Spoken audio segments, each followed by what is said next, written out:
On a sweltering August morning in 1945, Dr. Kenji Yamamoto stood on the deck of the USS General Gordon, watching the California coastline emerge from the Pacific haze.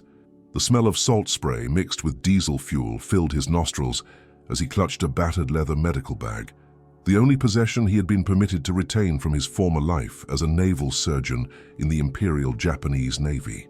Around him, dozens of other Japanese medical personnel shared the same mixture of apprehension and curiosity that had sustained them through the long voyage from the Pacific Theater to American shores.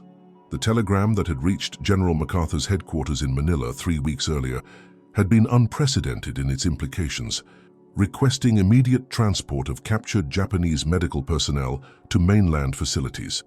Advanced medical knowledge possessed by these individuals may prove valuable for intelligence and humanitarian purposes. Special handling protocols required. Dr. Yamamoto had been captured during the fall of Okinawa, where he had served as Chief Medical Officer for the 32nd Army's Field Hospital Network. Unlike many of his colleagues who had chosen ritual suicide rather than face the dishonor of capture, Yamamoto had made the controversial decision to surrender in order to continue treating wounded soldiers, both Japanese and American, who filled the makeshift hospital caves carved into the island's limestone cliffs. His choice had saved lives, but cost him the respect of many fellow officers who viewed surrender as the ultimate betrayal of Bushido principles. Now, as he approached the land of his former enemies, Yamamoto wondered whether his decision to live would prove meaningful or merely prolong his dishonor. Beside him stood Dr. Hiroshi Tanaka, a brilliant surgeon from Tokyo University who had been serving with the 14th Area Army in the Philippines when American forces overran their position. At 38, Tanaka had been one of Japan's most promising cardiac surgeons before the war, his research on heart valve replacement techniques earning recognition throughout the international medical community. His capture had been equally unexpected. He had been treating wounded Filipino civilians in a Red Cross station when American paratroopers surrounded the building. "Yamamoto-san," Tanaka said quietly, using the formal address that maintained dignity even in their current circumstances. "What do you think awaits us in this foreign land? Will they treat us as criminals or as physicians?" The question reflected the uncertainty that plagued all the medical prisoners aboard the transport ship. Under international law, captured medical personnel were supposed to receive special protection and be repatriated quickly to continue their humanitarian work.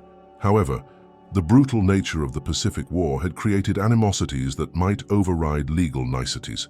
Dr. Yamamoto adjusted his wire-rimmed spectacles, a pair he had crafted himself from salvaged aircraft metal during the shortages of the final war years, and considered his colleague's question. "I believe," he said slowly, "that we will discover whether medicine can truly transcend the boundaries created by war. The Americans have shown both great cruelty and great compassion in this conflict. Perhaps our fate will depend on which impulse proves stronger." The ship's loudspeaker crackled to life, announcing in heavily accented Japanese that all prisoners should prepare for disembarkation procedures. The American sailors who had supervised their transport had been professional but distant, following strict protocols that prohibited fraternization with enemy personnel. Yet several had shown curiosity about the Japanese doctor's medical knowledge, particularly regarding tropical diseases and combat surgery techniques developed under extreme conditions. Lieutenant Commander Robert Sullivan, the ship's medical officer, had been particularly intrigued by Dr. Tanaka's descriptions of surgical procedures performed without anesthesia or proper instruments. During one carefully monitored conversation, Tanaka had explained how Japanese surgeons had learned to perform complex operations using improvised tools and traditional acupuncture techniques to manage pain when morphine supplies were exhausted. "Your resourcefulness under impossible conditions is remarkable," Sullivan had admitted during one of their brief exchanges. "American medical training emphasizes technology and equipment. I'm not sure how our surgeons would adapt to the constraints you faced." Such moments of professional respect had provided glimpses of hope that their captivity might involve more than mere detention. The Japanese medical personnel represented a unique resource, highly trained professionals with experience in conditions that American doctors had never encountered.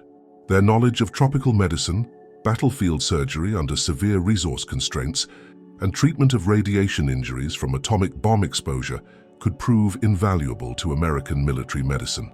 As the ship docked at the port of Los Angeles, Dr. Yamamoto observed the bustling activity of the largest harbor he had ever seen. Cranes moved with mechanical precision, loading and unloading cargo ships that stretched beyond the horizon. The scale of American industrial capacity, evident even in this single port, provided sobering evidence of why Japan's war effort had been doomed from the beginning. The processing procedures at the port reflected the same efficient organization. Unlike the chaotic conditions that had characterized prisoner handling in combat zones, the American facility operated with systematic precision. Each Japanese medical officer was individually interviewed, his credentials verified and his specializations documented.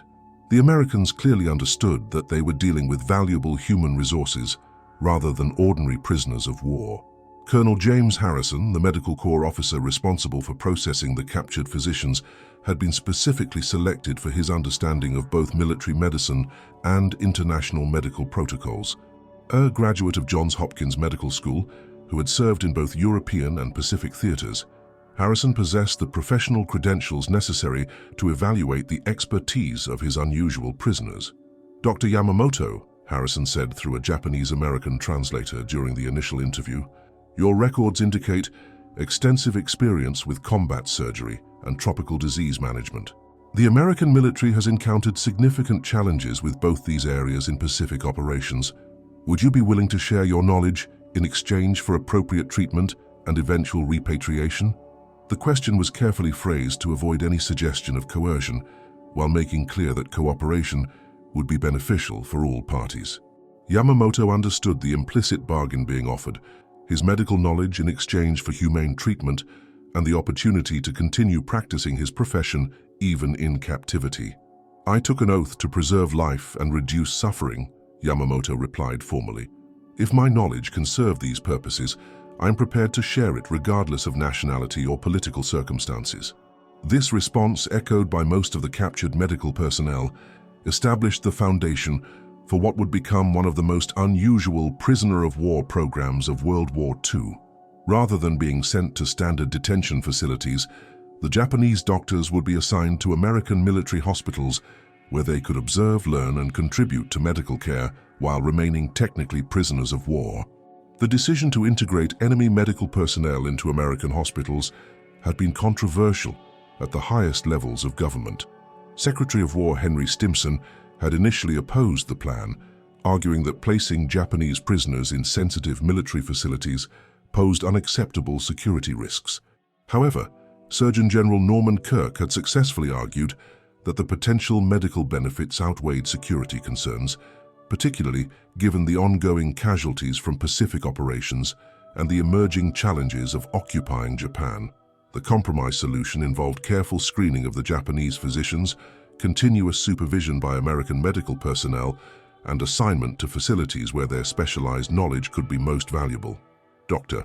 Yamamoto and 5 other naval surgeons were assigned to the Naval Hospital at Oak Knoll in Oakland, where they would work under American supervision while treating wounded servicemen returning from Pacific combat zones. Dr. Tanaka and several colleagues with expertise in cardiac and thoracic surgery were sent to Walter Reed Army Medical Center in Washington, D.C., and where they would observe and assist with complex surgical procedures while sharing their knowledge of improvised surgical techniques. Other specialists were distributed to facilities throughout the United States based on their particular areas of expertise and the needs of American military medicine. The journey from the port of Los Angeles to Oak Knoll Naval Hospital provided Dr. Yamamoto with his first extended view of American society. The train that carried the prisoners and their guards passed through landscapes of stunning diversity, agricultural valleys that seemed to stretch endlessly, cities that dwarfed anything in Japan, and industrial complexes that produced obvious evidence of American manufacturing supremacy. What struck Yamamoto most forcefully was the apparent abundance that characterized American civilian life. Even in wartime, American cities showed no signs of the desperate shortages that had plagued Japan for years. Citizens were well-dressed and well-fed, automobiles filled the streets, and stores displayed goods that had become distant memories in wartime Japan. "How could we have believed we could defeat such wealth and power?" whispered Dr. Sato, a young physician who had served in Burma and witnessed the gradual collapse of Japanese supply lines. Our leaders must have been blind to reality.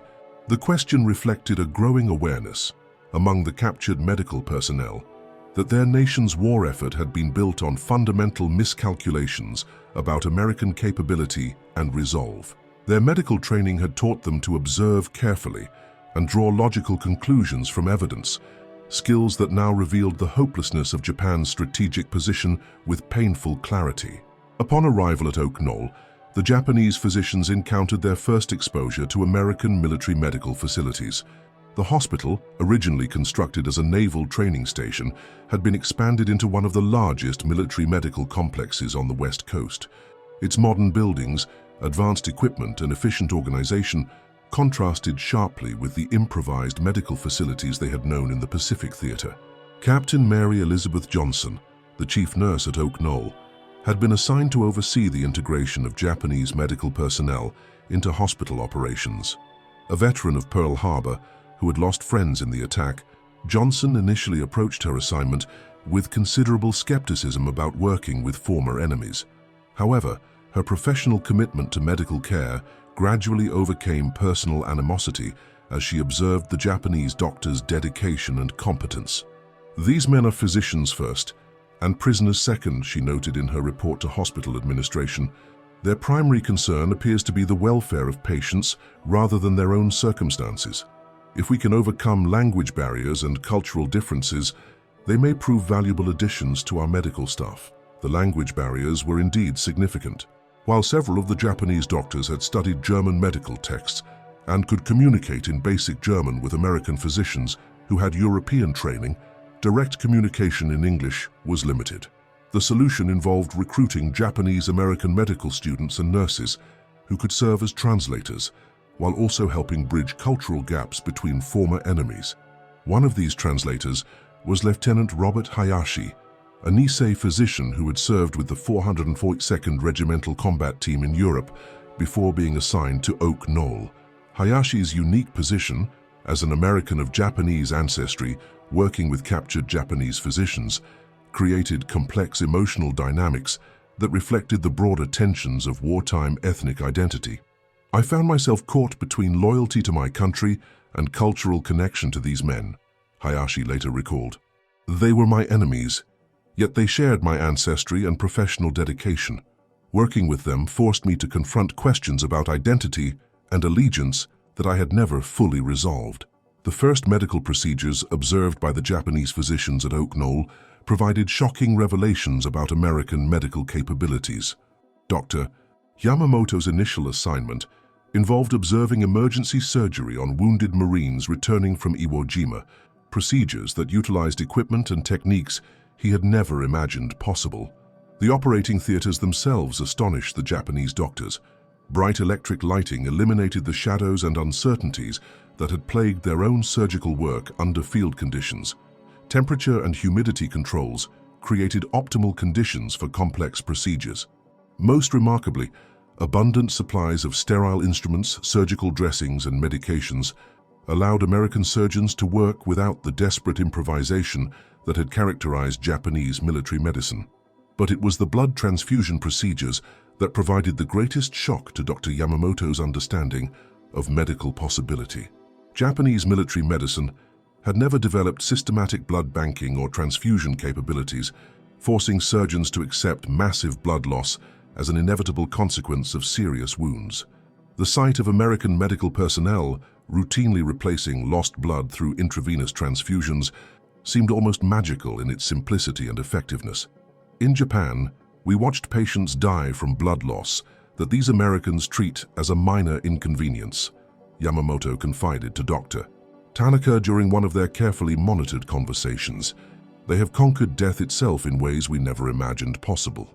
The implications of this technological gap extended far beyond individual medical procedures. The Japanese physicians began to understand that their nation's military medical services had been operating with knowledge and capabilities that were decades behind American standards. This realization raised profound questions about other areas where Japanese leadership might have miscalculated their nation's competitive position. As autumn approached, The integration of Japanese medical personnel into American hospital operations had exceeded all expectations. Their knowledge of tropical diseases proved invaluable in treating conditions that American physicians had encountered for the first time during Pacific campaigns. Their experience with resource-constrained surgery provided insights that could benefit American military medicine in future conflicts where equipment and supplies might be limited.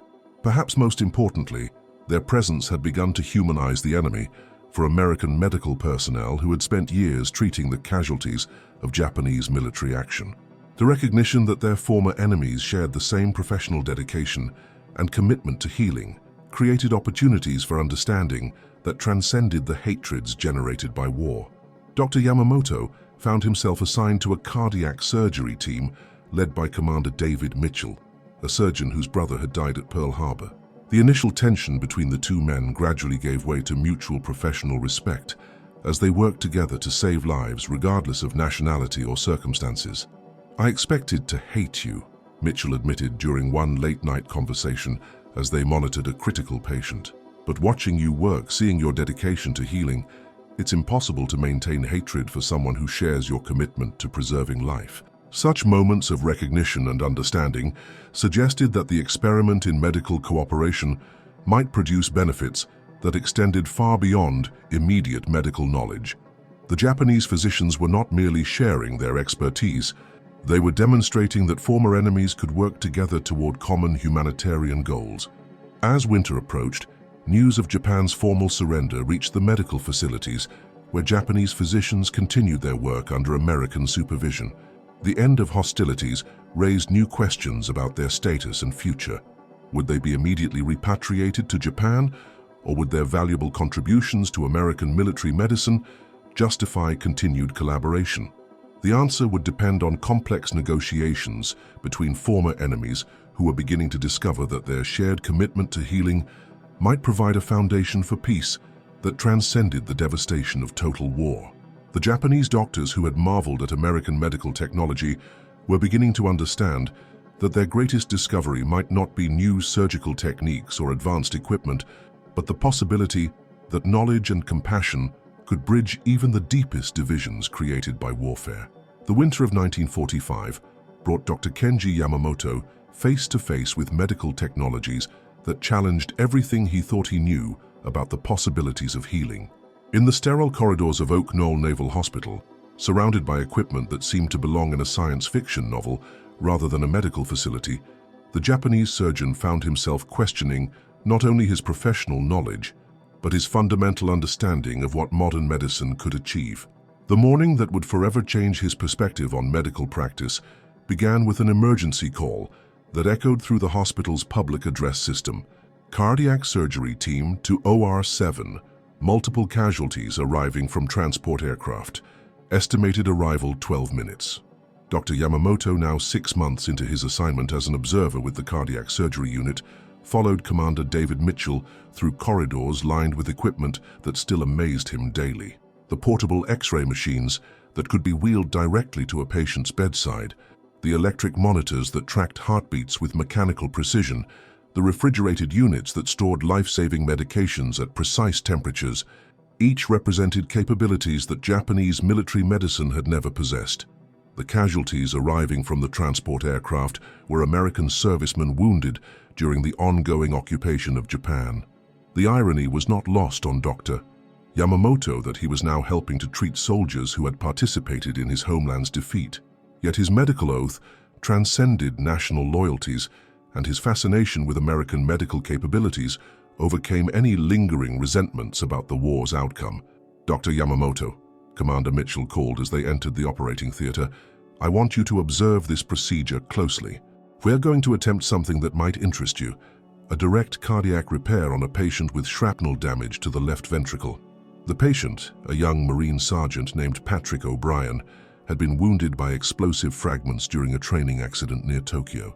The shrapnel had penetrated his chest cavity and lodged near his heart, creating internal bleeding that threatened his life. In Japanese military hospitals, such wounds had been considered invariably fatal. The technology and techniques needed for cardiac surgery simply did not exist in their medical arsenal. What Dr. Yamamoto witnessed over the next 4 hours revolutionized his understanding of surgical possibility. The American surgical team worked with equipment and methods that seemed almost supernatural in their precision and effectiveness. Electric cauterization devices sealed blood vessels with sparks that would have terrified Japanese patients accustomed to traditional surgical techniques. Mechanical respirators maintained the patient's breathing, while surgeons worked directly on his heart. Most remarkably, continuous blood transfusions replaced fluid lost during the procedure, allowing the surgery to continue far longer than would have been possible under Japanese medical protocols. In Japan, Dr. Yamamoto explained to a visiting medical journalist documenting the prisoner-physician program, "We would have pronounced such a patient beyond help and focused our efforts on cases with better prospects for survival. American medicine refuses to accept death as inevitable in situations where we had learned to surrender hope." The blood transfusion system particularly fascinated the Japanese physicians, representing a medical capability that seemed almost miraculous in its simplicity and effectiveness. At Oak Knoll, blood donation drives among hospital personnel and local civilians maintained supplies that allowed routine use of transfusions in cases where blood loss had previously meant certain death. Dr. Hiroshi Sato, a younger physician who had been assigned to the hospital's hematology department, spent weeks studying American blood banking procedures. The systematic collection, typing, testing, and storage of blood products represented an organizational achievement that impressed him as much as the medical technology itself. "They have created a system where the life force of healthy individuals can be preserved and transferred to those in need," he wrote in notes that would later influence Japanese medical development. The social cooperation required for such a system suggests a level of civic unity that we underestimated during the war. The portable X-ray equipment provided another revelation that challenged Japanese assumptions about medical diagnosis. During his service in the Pacific Theater, Dr. Yamamoto had relied primarily on physical examination and clinical observation to diagnose internal injuries. The ability to see inside the human body without surgery seemed like magic, allowing American physicians to identify problems and plan treatments with unprecedented precision. Lieutenant Colonel Sarah Chen, the hospital's chief radiologist and one of the few Chinese-American physicians in the military medical corps, took particular interest in educating the Japanese doctors about radiological techniques. Her own family had fled Japanese occupation of China, creating complex emotions about working with former enemies. However, her professional commitment to medical advancement overcame personal feelings as she recognized the opportunity to influence Japanese medical development in positive directions. "These men represent the future of Japanese medicine," she confided to her colleagues. "What they learn here will return with them to Japan and could help their nation develop medical capabilities that serve humanitarian rather than military purposes. Our knowledge could become a force for healing rather than conquest." The X-ray equipment at Oak Knoll included portable units that could be transported to patients' bedsides, emergency rooms, or even surgical theaters. For Japanese physicians accustomed to making critical decisions based on incomplete information, the ability to obtain detailed images of internal structures represented a quantum leap in diagnostic capability. Dr. Tanaka, observing from Walter Reed Army Medical Center in Washington, encountered even more advanced radiological equipment, including experimental fluoroscopy machines that provided real-time images of internal organs. His letters to colleagues at Oak Knoll described procedures that seemed to belong in a fantasy rather than medical reality. "They can watch the heart beating inside the chest while the patient remains conscious and comfortable," he wrote. "They can trace the path of swallowed contrast materials through the digestive system and identify abnormalities with precision that would have been impossible through traditional examination methods." The anesthesia techniques employed by American physicians provided another source of amazement for the Japanese medical observers. During the final years of the Pacific War, Japanese military medicine had exhausted supplies of morphine and other pain medications, forcing surgeons to operate on conscious patients or rely on primitive local anesthesia techniques. At American hospitals, the Japanese doctors encountered a pharmaceutical arsenal that included powerful general anesthetics, nerve block procedures, and pain management protocols that allowed complex surgeries to be performed on unconscious, pain-free patients. The humanitarian implications of such capabilities were not lost on physicians who had been forced to inflict additional suffering in their efforts to heal. Dr. Yamamoto worked closely with Captain James Morrison, the hospital's chief anesthesiologist, learning techniques that could revolutionize surgical practice in Japan. Morrison, whose own medical education had been interrupted by military service, found himself learning as much from the Japanese physicians as he taught them. Their experience with pain management under resource constraints has taught me techniques I never learned in medical school, Morrison reported to his superiors. They've developed acupuncture and pressure point methods that can provide significant pain relief without drugs. It's a different approach to the same medical challenges we face. The pharmaceutical supplies available to American military medicine astonished the Japanese physicians, who had spent the final war years improvising treatments with increasingly scarce medications. The hospital pharmacy at Oak Knoll stocked hundreds of different drugs, many of which were unknown in Japanese medical practice. Penicillin, which had revolutionized the treatment of infectious diseases in American medicine, was particularly impressive to physicians who had watched patients die from infections that American doctors now treated routinely. The sight of wounds healing rapidly under antibiotic treatment seemed almost supernatural to doctors accustomed to watching infection claim patients who had survived initial trauma. Dr. Yamamoto carefully documented the antibiotic protocols he observed, recognizing their potential to transform medical practice in post-war Japan. His notes included detailed descriptions of dosages, administration methods, and treatment outcomes that would prove invaluable when Japanese pharmaceutical companies began developing domestic antibiotic production capabilities. The surgical instruments available to American physicians represented another technological advantage that impressed the Japanese observers. Precision steel instruments, electric cutting devices, and specialized tools for particular procedures contrasted sharply with the improvised equipment that had characterized Japanese military medicine during the war's final stages. Dr. Sato spent hours studying the instrument sterilization procedures used by American hospitals, recognizing that infection control would be crucial for implementing advanced surgical techniques in Japan. The autoclaves, chemical sterilization systems, and sterile storage methods represented a comprehensive approach to surgical hygiene that had been impossible under wartime conditions.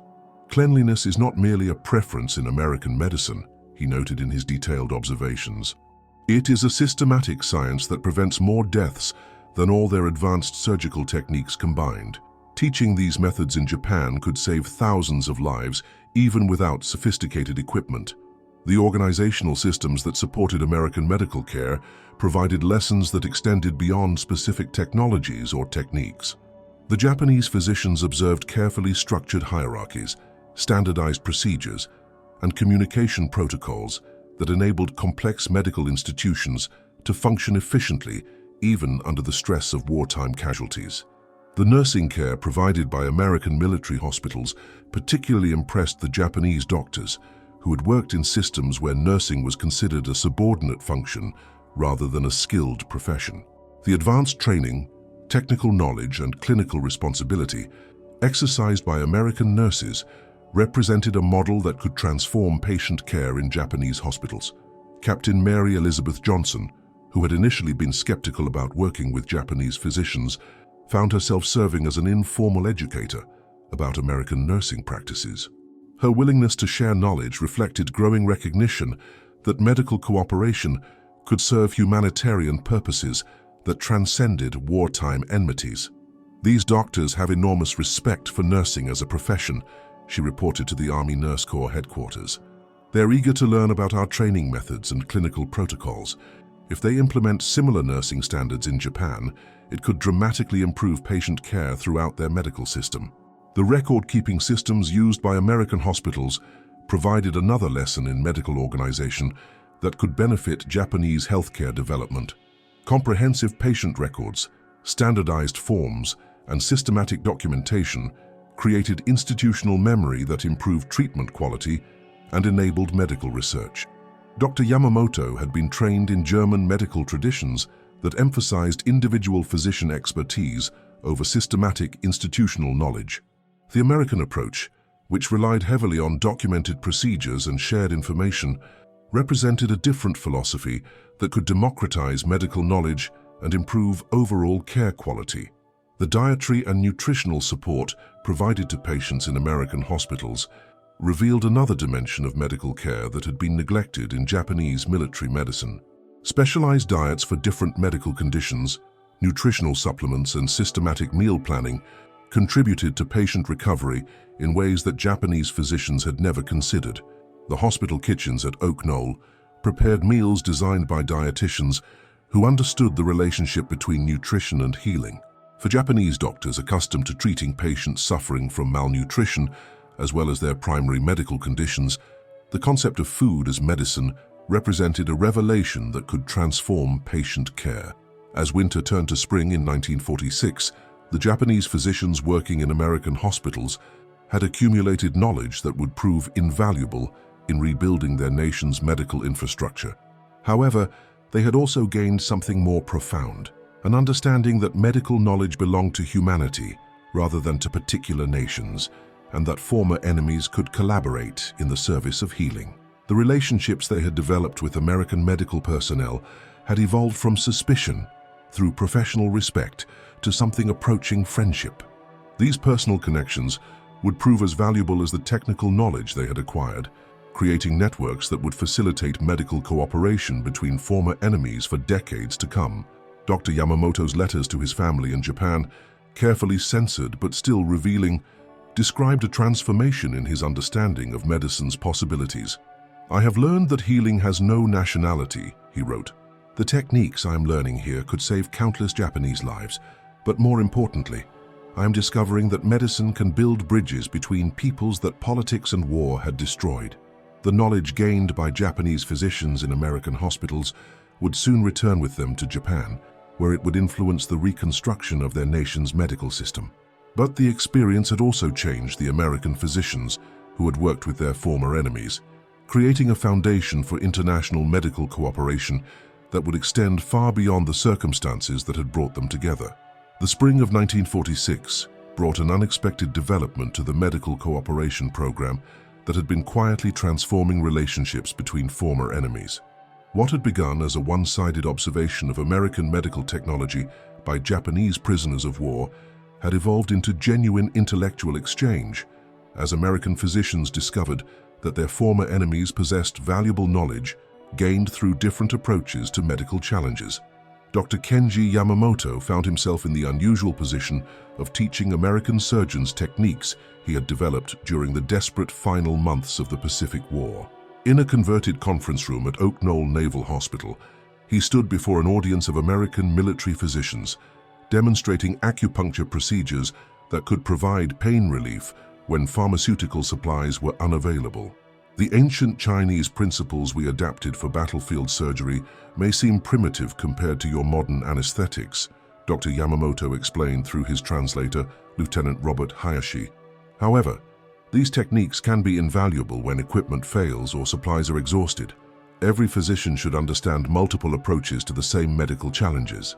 The American audience, initially skeptical about non-Western medical practices, watched with growing fascination as Dr. Yamamoto demonstrated precise needle placement that could block pain sensations during minor surgical procedures. For physicians trained exclusively in European medical traditions, the effectiveness of acupuncture challenged fundamental assumptions about the nature of healing and pain management. Commander David Mitchell, who had initially approached his assignment supervising Japanese physicians with considerable reluctance, found himself genuinely impressed by the depth of their medical knowledge. "These men have been forced to develop techniques that we've never needed to consider," he reported to the Navy Medical Corps headquarters. "Their innovations under extreme constraints could prove valuable if American forces ever face similar resource limitations." The most dramatic demonstration of Japanese medical knowledge occurred during a crisis that tested the limits of American technological medicine. When a power failure disabled the hospital's electrical systems during a complex cardiac surgery, Dr. Yamamoto stepped forward to assist Commander Mitchell in completing the procedure using manual techniques that required no powered equipment.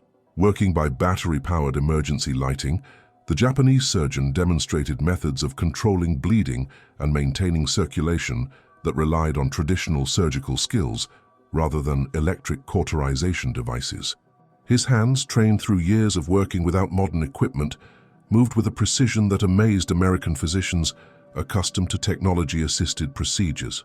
Dr. Yamamoto saved that patient's life, Mitchell later told his colleagues.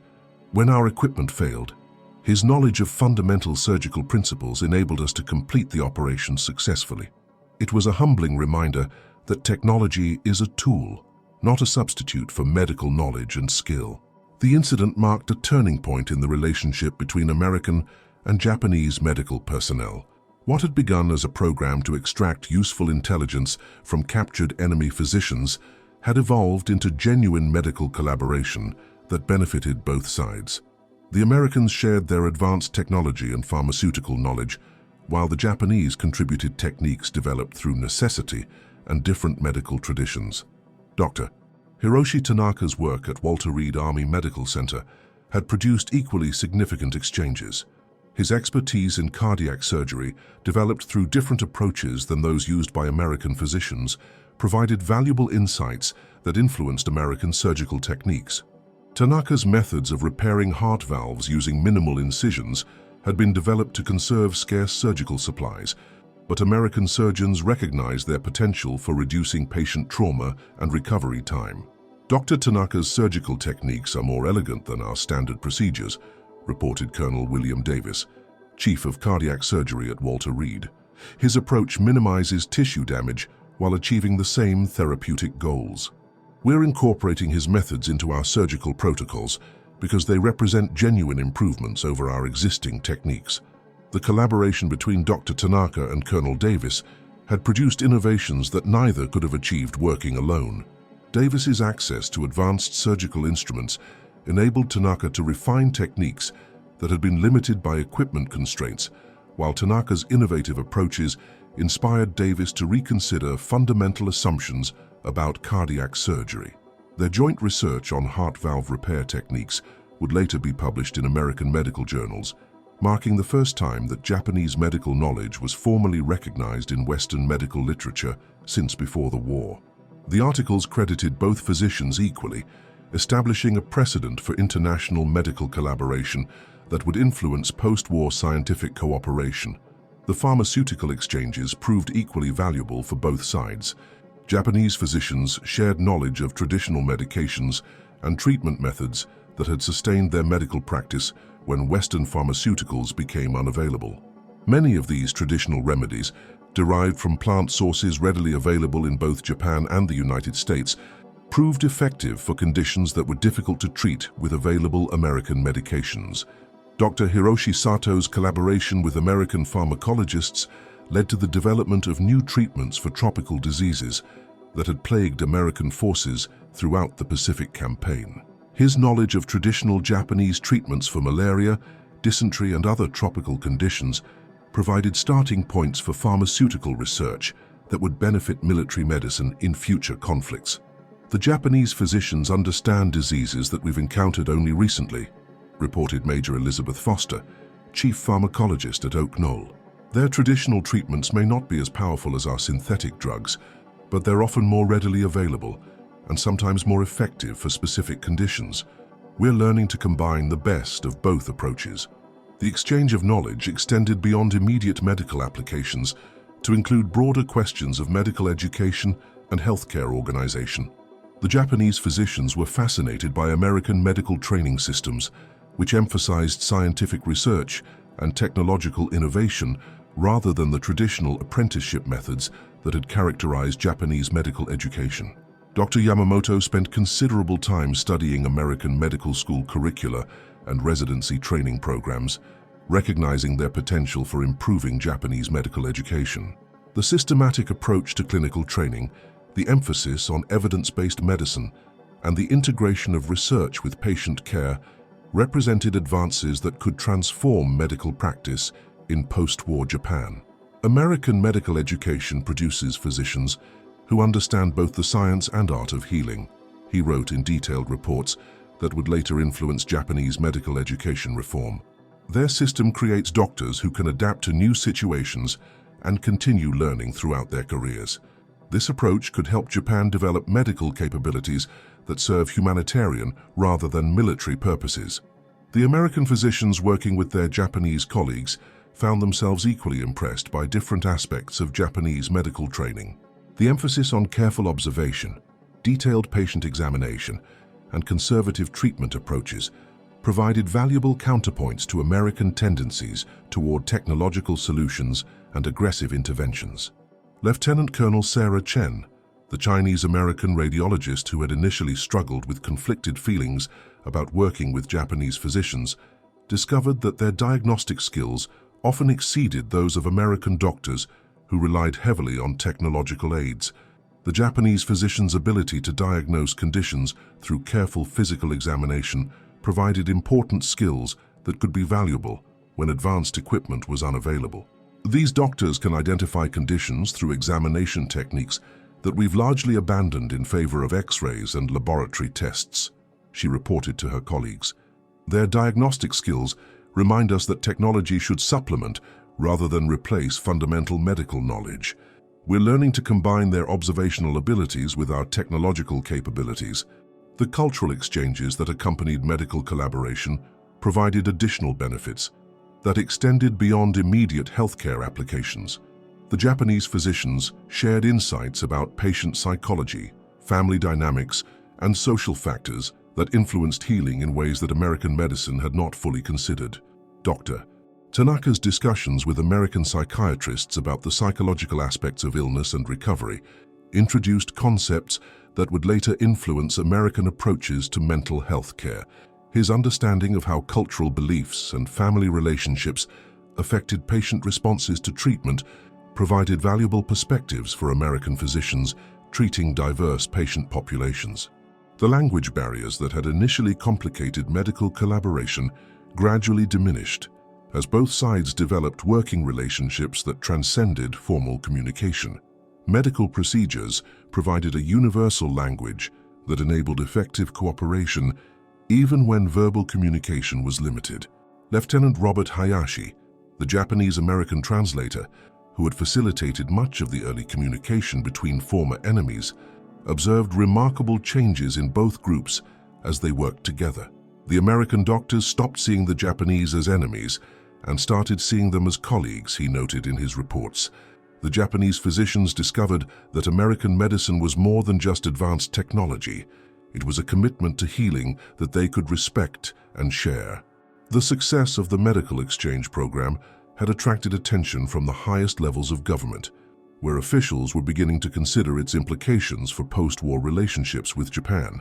The cooperation between former enemies in medical settings suggested possibilities for broader collaboration that could facilitate Japan's reconstruction and integration into the international community. Secretary of War Robert Patterson visited Oak Knoll Naval Hospital in late spring 1946, observing the collaborative work between American and Japanese physicians with considerable interest. His report to President Truman emphasized the program's potential as a model for post-war cooperation that could serve American strategic interests while advancing humanitarian goals. The medical cooperation program demonstrates that former enemies can work together effectively when they share common purposes, Patterson reported. The knowledge exchanges benefit both sides and could provide a foundation for broader cooperation that serves American interests in Pacific security and Japanese reconstruction.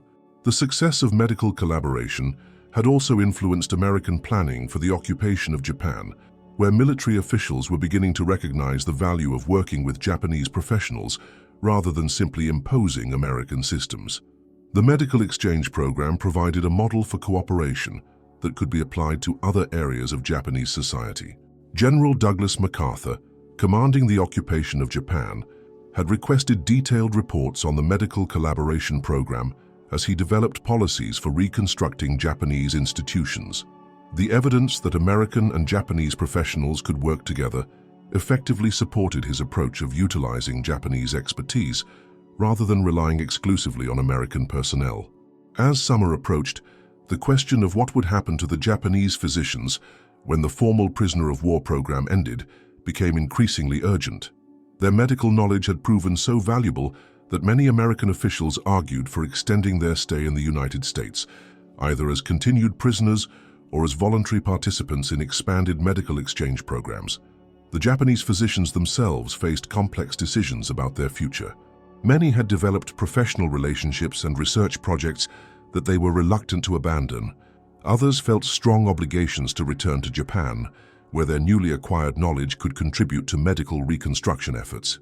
Some considered the possibility of remaining in the United States permanently, either as immigrants or as participants in ongoing exchange programs.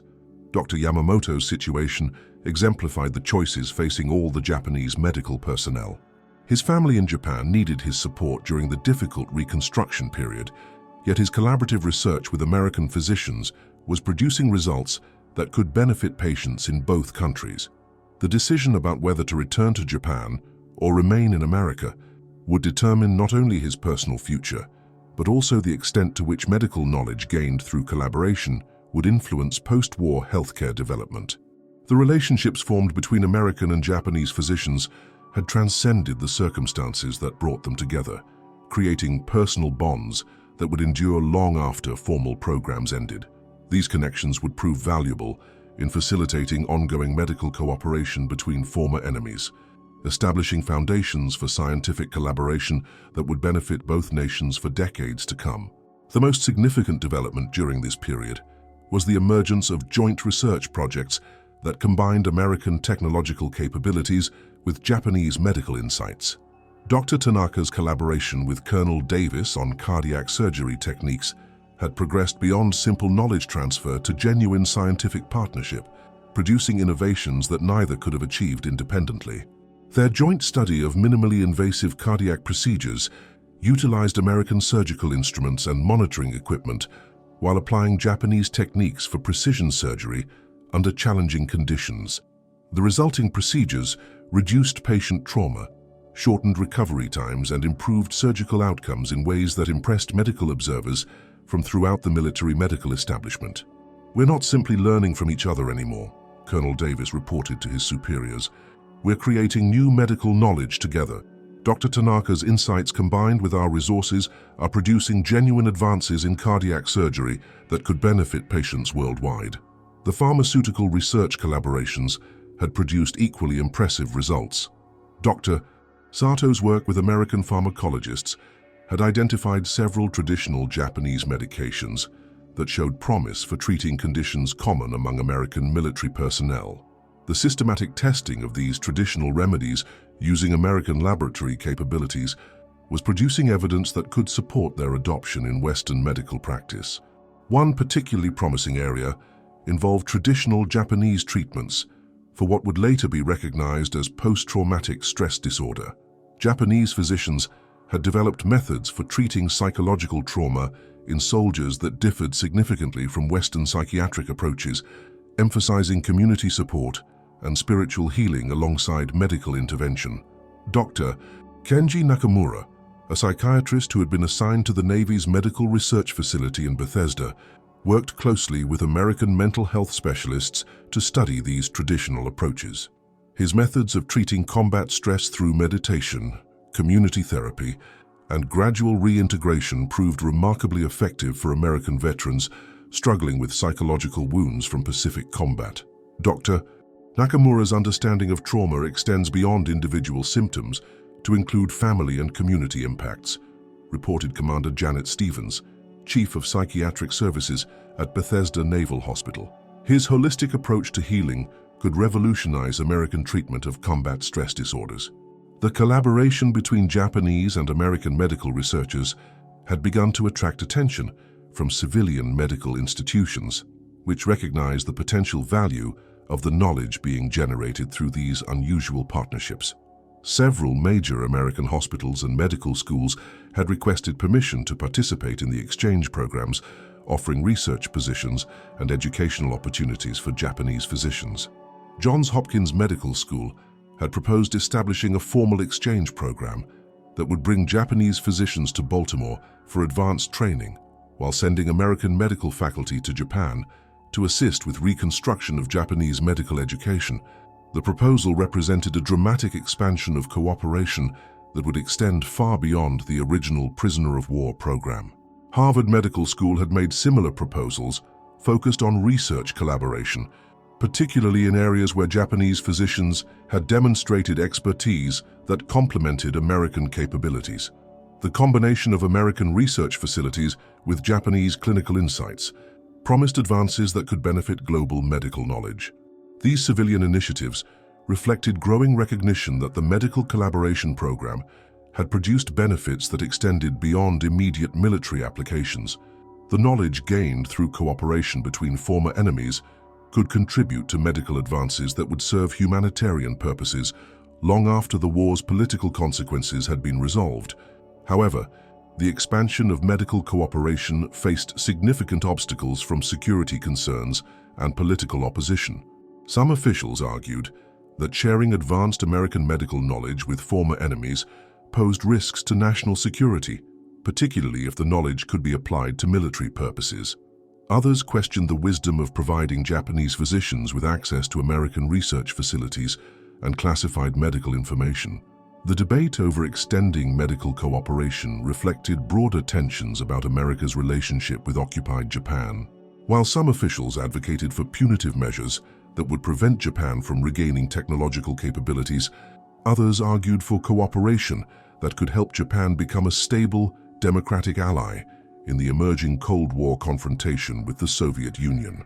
General MacArthur's support for medical cooperation helped overcome much of the opposition, as he argued that scientific collaboration served American strategic interests by binding Japan to the Western alliance through institutional relationships and shared knowledge. His endorsement provided political cover for expanding programs that might otherwise have been terminated due to security concerns. The Japanese physicians themselves were increasingly aware of the political implications of their participation in American medical programs. Their cooperation with former enemies was controversial in Japan, where some viewed it as collaboration with occupying forces. However, most recognized that the knowledge they were gaining could prove invaluable for Japan's reconstruction and future development. Dr. Yamamoto had received letters from colleagues in Japan describing the desperate conditions in Japanese hospitals, where shortages of equipment, medications, and trained personnel had created medical crises that threatened thousands of lives. The knowledge he was gaining about American medical techniques and organizational methods could help address these problems if he returned to Japan with appropriate support for implementing new approaches. "My obligation is not to politics, but to healing," he wrote to former colleagues in Japan. "The knowledge I am gaining here could save countless Japanese lives if we can overcome the prejudices that prevent scientific cooperation. Medicine must transcend the hatreds created by war." The question of repatriation had become increasingly complex as the formal end of the prisoner of war program approached. Many of the Japanese physicians had developed research projects and professional relationships that they were reluctant to abandon. Some had been offered positions with American medical institutions that would allow them to continue their work while maintaining their professional autonomy. The American physicians who had worked with their Japanese colleagues had become advocates for extending the collaboration, arguing that the knowledge being generated served important humanitarian purposes that justified continued cooperation. Their professional relationships had evolved beyond the original supervisor-prisoner dynamic to genuine partnerships that could benefit medical practice in both countries. Dr. Tanaka's situation exemplified the complex choices facing the Japanese physicians. His cardiac surgery research with Colonel Davis was producing results that could revolutionize treatment of heart disease, but the project required continued access to American research facilities and patient populations. Returning to Japan would end the collaboration, while remaining in America would separate him from family and homeland during a critical period of reconstruction.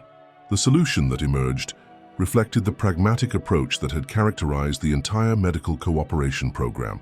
Rather than forcing immediate choices between repatriation and continued collaboration, American officials developed a flexible framework that allowed individual physicians to make decisions based on their personal circumstances and professional obligations.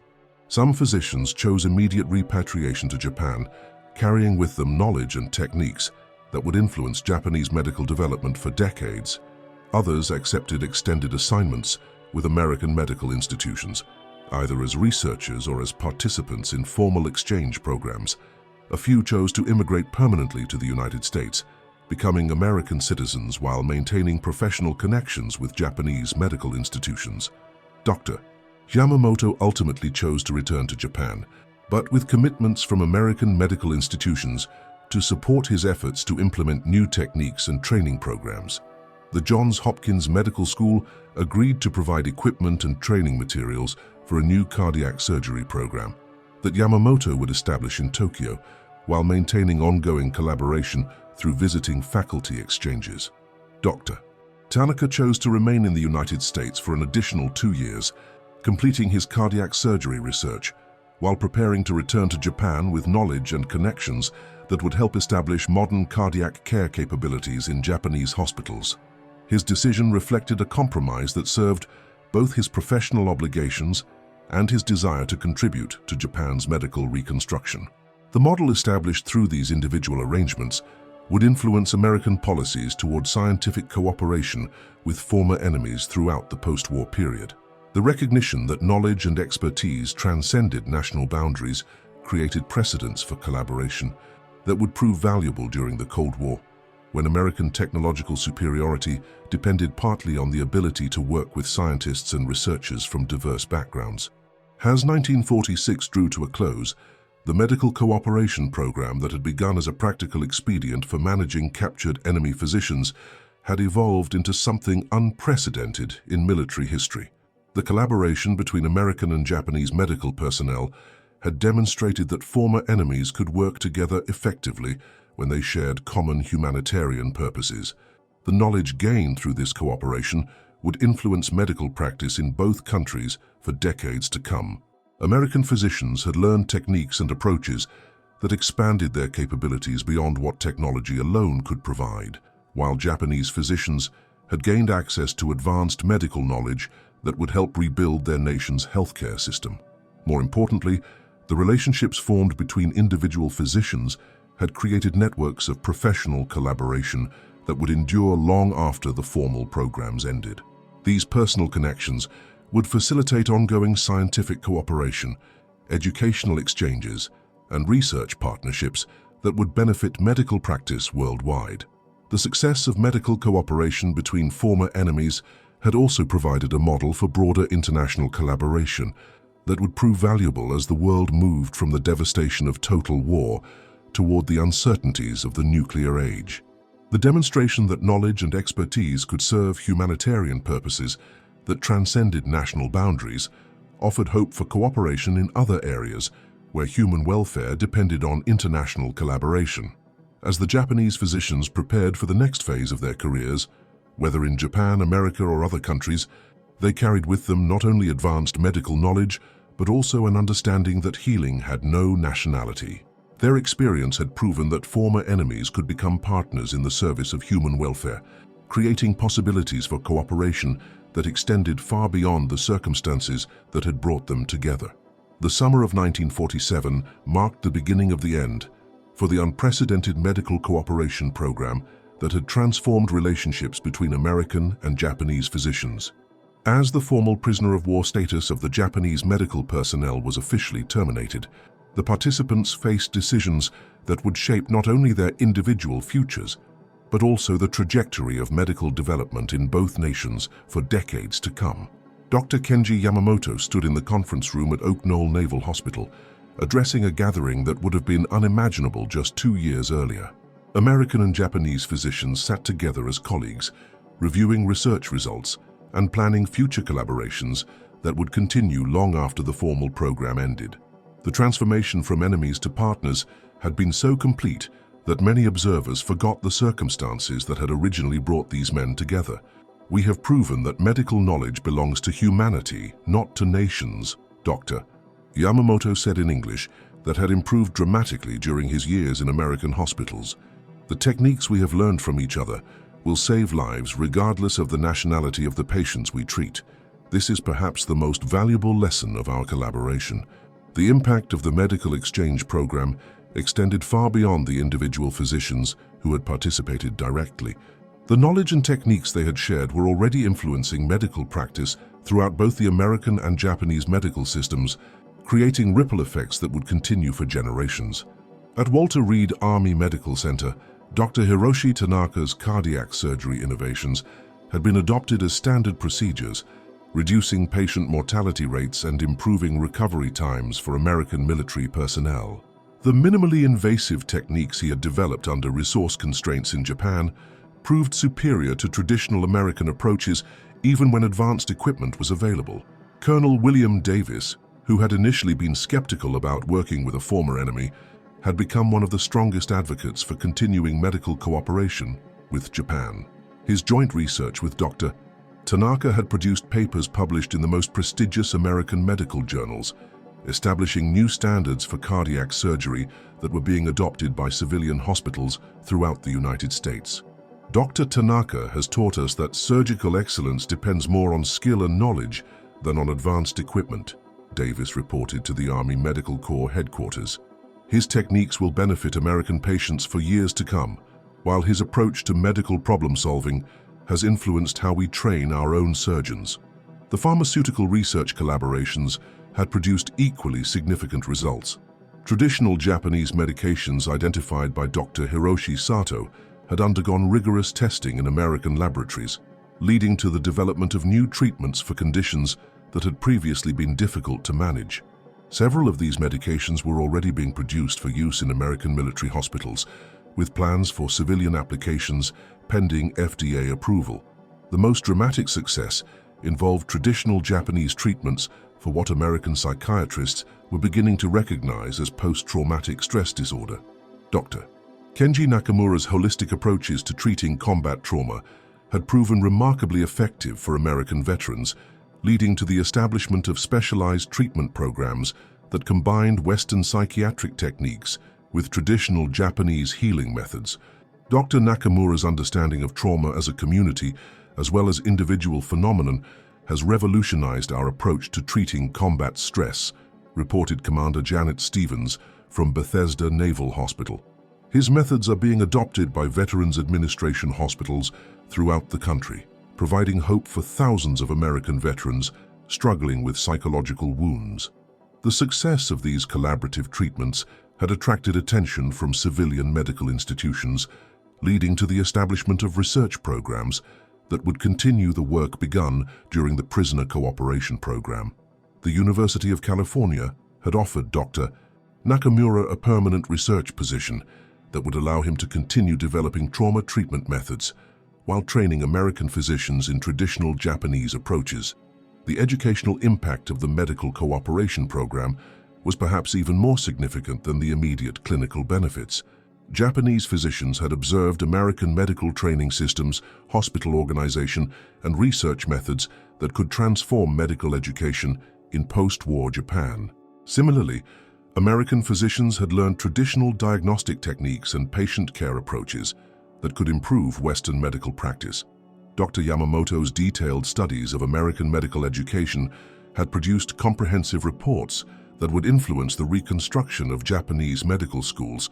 His observations about the integration of research with clinical training, the emphasis on evidence-based practice, and the systematic approach to medical knowledge could help Japan develop medical education systems that would prepare physicians for modern healthcare challenges. The Johns Hopkins Medical School had formalized its commitment to supporting Japanese medical education reconstruction by establishing an exchange program that would bring Japanese medical faculty to Baltimore for advanced training, while sending American professors to Japan to assist with curriculum development. The program represented the first formal international medical education cooperation agreement between former enemies. Harvard Medical School had developed similar programs focused on medical research, offering Japanese physicians access to advanced laboratory facilities while gaining access to Japanese clinical experience and traditional medical knowledge. These institutional relationships would continue the collaboration that had begun under the unusual circumstances of prisoner supervision. The broader impact of medical cooperation extended beyond immediate healthcare applications to influence American policies toward Japan's reconstruction and integration into the post-war international community. The success of collaboration between former enemies in medical settings had demonstrated possibilities for cooperation in other areas that could serve American strategic interests while advancing humanitarian goals. General Douglas MacArthur had cited the Medical Cooperation Program as evidence that Japan could become a reliable ally if properly integrated into Western institutional frameworks. The demonstration that Japanese professionals could work effectively with American counterparts supported policies that emphasized cooperation rather than punishment in shaping Japan's post-war development. The State Department had requested detailed reports on the Medical Cooperation Program as it developed policies for broader scientific and cultural exchanges with Japan. The evidence that former enemies could collaborate effectively in professional settings provided precedents for cooperation in other areas, where American interests could be served through partnership rather than domination. However, the transition from formal military cooperation to civilian institutional relationships faced significant challenges. Security concerns about sharing advanced American medical knowledge with former enemies remained strong among some officials, who worried that medical technologies could be adapted for military purposes. Political opposition to cooperation with Japan persisted among Americans who had lost family members in the Pacific War. The Japanese physicians themselves faced difficult choices about their future that reflected broader tensions in Japan's relationship with America and the international community. Their collaboration with American medicine was viewed suspiciously by some Japanese who saw it as submission to occupying forces, while others recognized it as essential for Japan's scientific and medical development. Dr. Yamamoto's decision to return to Japan with American support for establishing new medical programs reflected a pragmatic approach that balanced personal loyalty with professional opportunity. His plans to implement American medical techniques in Japanese hospitals would serve both humanitarian purposes and strategic interests by demonstrating the benefits of cooperation with Western institutions. "I return to Japan not as someone who has abandoned our traditions, but as someone who has learned that knowledge has no nationality," he explained to critics who questioned his collaboration with former enemies. "The techniques I have learned can save Japanese lives and help our nation develop medical capabilities that serve peaceful purposes." The practical implementation of knowledge, gained through cooperation, faced significant obstacles in war-torn Japan, where hospitals lacked basic equipment and supplies necessary for advanced medical procedures. However, the organizational methods and training techniques learned from American medicine could be implemented even under resource constraints, improving patient care through better systems rather than expensive equipment. Dr. Yamamoto established the Tokyo Institute for Medical Cooperation in 1948, using funding from American medical institutions and support from the occupation authorities to create a training center where Japanese physicians could learn American medical techniques adapted for local conditions. The institute became a model for international medical cooperation that influenced similar programs throughout Asia. Dr. Tanaka's decision to remain in America for 2 additional years allowed him to complete research projects that would benefit both countries while preparing for his eventual return to Japan. His extended collaboration with American physicians produced innovations in cardiac surgery that were adopted internationally, establishing precedents for ongoing cooperation between Japanese and American medical researchers. The model of extended cooperation developed through Dr. Tanaka's arrangements influenced American policies toward scientific cooperation with other former enemies, particularly Germany, where similar programs were established to utilize enemy expertise while building relationships that could serve post-war strategic interests. Dr. Nakamura's choice to remain permanently in the United States reflected the personal dimensions of international cooperation that extended beyond formal institutional arrangements. His decision to become an American citizen while maintaining professional connections with Japanese medical institutions created networks that facilitated ongoing collaboration in areas where his expertise could benefit both countries. The psychiatric treatment methods he had developed for American veterans were adapted for use in Japan, where the psychological trauma of defeat and occupation had created mental health crises that traditional Japanese medicine was ill-equipped to address. His techniques provided models for treating collective trauma that would prove valuable in other post-conflict situations. As the 1940s drew to a close, the medical cooperation program that had begun as an expedient for managing captured enemy physicians had evolved into a permanent framework for international collaboration that would influence medical development in both countries for decades. The relationships formed between individual physicians had created networks that transcended national boundaries and political circumstances. The American physicians who had worked with their Japanese colleagues carried forward an understanding of medical cooperation that influenced their subsequent careers in military medicine, academic research, and civilian healthcare. Many became advocates for international medical cooperation, recognizing that health challenges required collaborative responses that transcended national boundaries. Commander David Mitchell, who had initially resented his assignment to supervise Japanese prisoners, became a leading advocate for international medical cooperation throughout his subsequent military career. His experience working with Dr. Yamamoto had convinced him that medical knowledge should be shared freely to benefit patients, regardless of nationality or political circumstances. Lieutenant Colonel Sarah Chen used her experience with Japanese physicians to develop programs for medical cooperation with China after the communist victory in that country created new challenges for international collaboration. Her understanding of how cultural differences could be overcome through professional cooperation influenced American medical diplomacy throughout the Cold War period. The Japanese physicians who had participated in the cooperation program returned to Japan with knowledge and connections that would help rebuild their nation's medical system while maintaining ties to international medical developments. Their experience had convinced them that Japan's future depended partly on its ability to participate in global scientific and medical communities.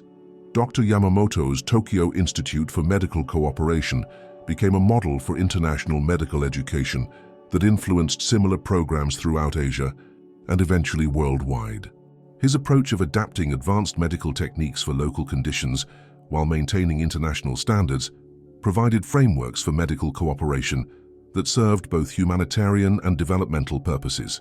The Institute's graduates carried modern medical knowledge throughout Japan and eventually to other Asian countries, creating networks of medical cooperation that contributed to economic development and improved healthcare throughout the region.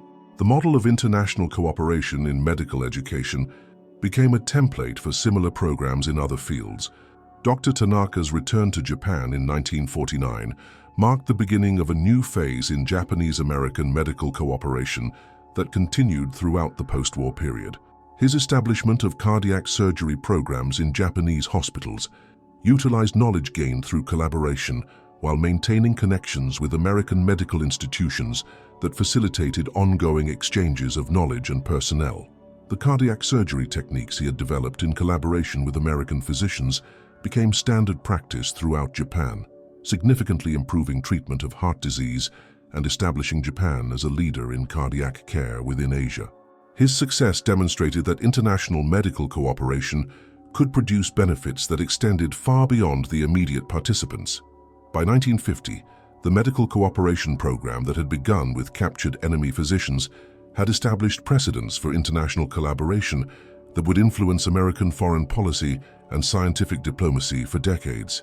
The demonstration that former enemies could become partners in addressing humanitarian challenges provided models for cooperation that extended far beyond medical applications. The Korean War, which began in 1950, provided the first test of these new approaches to international medical cooperation.